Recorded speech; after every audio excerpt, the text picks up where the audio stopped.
স্বামীর সঙ্গে মনোমালিন্য হওয়ায় কোলের সন্তানকে 40,000 টাকায় বিক্রি করে দিয়েছেন গর্ভধারিণী মা লাবণী আক্তার। আর সেই টাকায় পায়ের নুপুর, নাকের নথ ও শখের মোবাইল ফোন কিনেছেন বলেও স্বীকার করেছেন তিনি। তবে এখন তিনি অনুতপ্ত। ঘটনাটি ঘটেছে টাঙ্গাইলের মধুপুর পৌর শহরের শেওড়াতলা এলাকায়। বৃহস্পতিবার 17 এপ্রিল সন্ধ্যায় স্বামী থানা পুলিশকে ঘটনা জানালে শিশুটি উদ্ধারে তৎপরতা শুরু করে তারা। জানা যায়, উপজেলার পন্ডুরা শেওড়াতলা এলাকার আজম আলীর ছেলে রবিউল ইসলামের সঙ্গে গোপালপুরের বলাটা গ্রামের লিটন মিয়ার মেয়ে লাবণী আক্তার লিজার 2 বছর আগে বিয়ে হয়। ফেসবুকে পরিচয়ের সূত্র ধরে তাদের এই বিয়ের কিছুদিন পর থেকেই রবিউলের অসচ্ছলতার কারণে স্বামী স্ত্রীর মধ্যে মনোমালিন্য দেখা দেয়। অবস্থা বেগতিক দেখে রবিউল সংসারের শান্তির প্রয়োজনে বাড়ির পাশেই ঘর ভাড়া নিয়ে বসবাস শুরু করেন।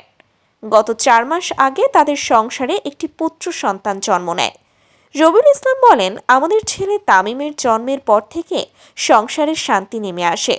অল্প কয়েকদিন আগে লাবণী আমার ছেলে তামিমকে নিয়ে বোনের বাড়ি ভুঞ্চাপুরে যায়।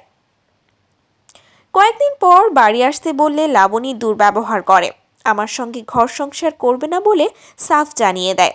আমি কয়েকদিন পর আবার ফোন করে বলি, তামিমের দাদা অসুস্থ, ছেলেকে নিয়ে আসো। তিনি তামিমকে দেখতে চাচ্ছেন। লাবণী তাতেও ফিরে আসেনি। বারবার যোগাযোগের পর বৃহস্পতিবার লাবণী সন্তান বিক্রি করে ফেলার খবর দেয়। পরে কৌশলে লাবণীকে ভুঞ্চাপুর থেকে পাকুটিয়ায় ডেকে এনে ধরে বাড়ি নিয়ে আসি। এ সময় সে শিশু তামিমকে বিক্রি করার কথা স্বীকার করে। পরে পুলিশকে বিষয়টি জানানো হয়। শিশু তামিমের মা লাবণী আক্তার লিজা বলেন, আমার মাথা ঠিক ছিল না।